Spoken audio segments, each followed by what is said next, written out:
Everyone, কেমন আছো সবাই? আশা করি সবাই যে যেখানে আছো সুস্থ আছো, ভালো আছো। আমিও ভালো আছি। শ্রাবণী লাইফস্টাইলে নতুন একটা ব্লগে সবাইকে অনেক অনেক স্বাগত, অনেক অনেক ভালোবাসা। তো আগের দিন রাত্রেবেলা তোমরা দেখেই বুঝতে পারছো, হ্যাঁ বন্ধুরা, কিনতে গেছিলাম উনুন। আর অ্যাকচুয়ালি এটা কিনতে গেছিলাম শখে। আমার হাজব্যান্ডের শখ যে একটা উনুন কিনে নিয়ে আসবে, কারণ আমাদের বাগানে না প্রচুর কাঠ পাতা ভর্তি। তো ওর একটু শখ জাগলো যে একটা উনুন কিনে নিয়ে এসে উনুনে রান্না করা হোক। তো অ্যাকচুয়ালি ও কিনবে বলেছিল শীতের সময়, যাতে একটু আগুন মানে তাপ পোয়াতে পারে। তো সেই সময় আর কিনে হয়ে ওঠেনি। তো ফাইনালি এখন কিনে নিয়ে এসছে। তো আমিও ভাবলাম যে যখন ও কিনে নিয়ে এসছে শখ করে, আর এতে ও ভাত রান্না করতে যখন বলেছে, তো তাহলে আমি আজকে করি কষ্টে সৃষ্টে। তো অনেক কষ্ট করে বন্ধুরা রান্না করেছি, আর তোমরা দেখেই বুঝতে পারছো প্রায় আমি 10-12 বছর পর এই উনুনে রান্না করছি। আর সত্যি কথা বলতে কি, আমি এই উনুনে কখনো রান্না করিনি, কারণ আমাদের বাড়িও উনুন ছিল, মানে আমার বাপের বাড়িতে। আর সেটা আমার মা তৈরি করেছিল, যেটা মাটিতে থাকে। তো সেই উনুনে তো ওতে আমার অতটাও কষ্ট হতো না, কারণ অ্যাকচুয়ালি আর এত রোদেও আমার তখন রান্না করতে হয়নি, মানে প্রচণ্ড মাথার উপর রোদ, তোমরা দেখেই বুঝতে পারছো। এই রোদে আর এই উনুনের সামনে আমার তো পুরো অবস্থা খারাপ হয়ে গেছিলো।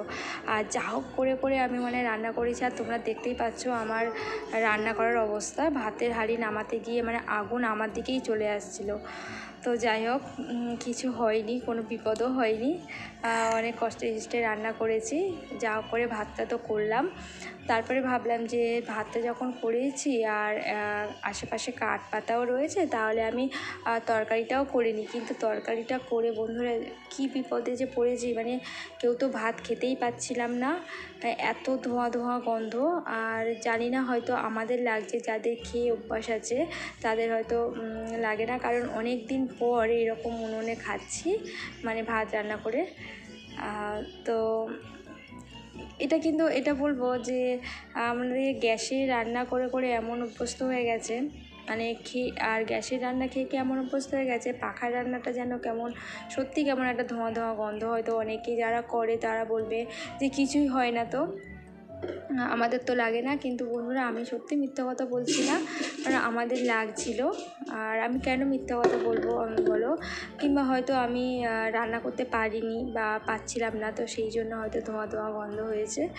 তো যারা করো তারা কেউ মাইন্ড করো না, বা কেউ কিছু মনে করো না যে দেখো যেন একবার রাজরানী, বা অনেকে অনেক রকমভাবেই মন্তব্য করতেই পারে। কিন্তু সত্যি কথা যেটা হয়েছে আমি তোমাদের সামনে সেটাই বললাম।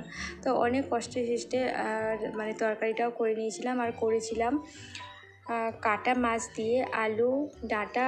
আর আমার শাশুড়ি মা বলেছিল ওর মধ্যে একটু ডালের বড়ি দিতে, তো সেই দিয়ে করেছিলাম। বন্ধুরা, সত্যি যদি এটা আমি আমার গ্যাসে করে নিতাম তাহলে সত্যি খেতে পারতাম।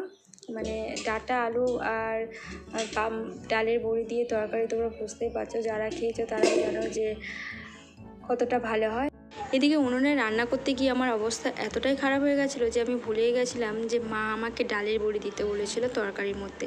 তো আলু ভাজাটাকে নামিয়ে নিয়ে আমি আবার কড়াইয়ের মধ্যে তেল দিয়ে কিছু ডালের বড়ি ভেজে নিয়েছি, কারণ মা যেহেতু বলেছে, আর না দিলে আবার হয়তো রাগ করতে পারে। তো সেই জন্য আমি ডালের বড়ি ভেজে নিয়ে আবার দিয়েছিলাম। কিন্তু কি বলবো বন্ধুরা, তরকারিটা যে এমন হবে বুঝতেই পারিনি, কারণ সত্যিই আমরা খেতে পারিনি। তো যাই হোক, অনেক কষ্টে তরকারিটা আমি করে নিয়েছিলাম। আর এদিকে দেখো তরকারিটার অবস্থা তোমরা দেখেই বুঝতে পারবে যে কতটা ফালতু তরকারি আমার হয়েছে। তো ভিডিওটা তোমাদের কেমন লাগলো তোমরা অবশ্যই কমেন্টে জানিও, আর আমার চ্যানেলটা সাবস্ক্রাইব করে দিও। সবাই ভালো থেকো।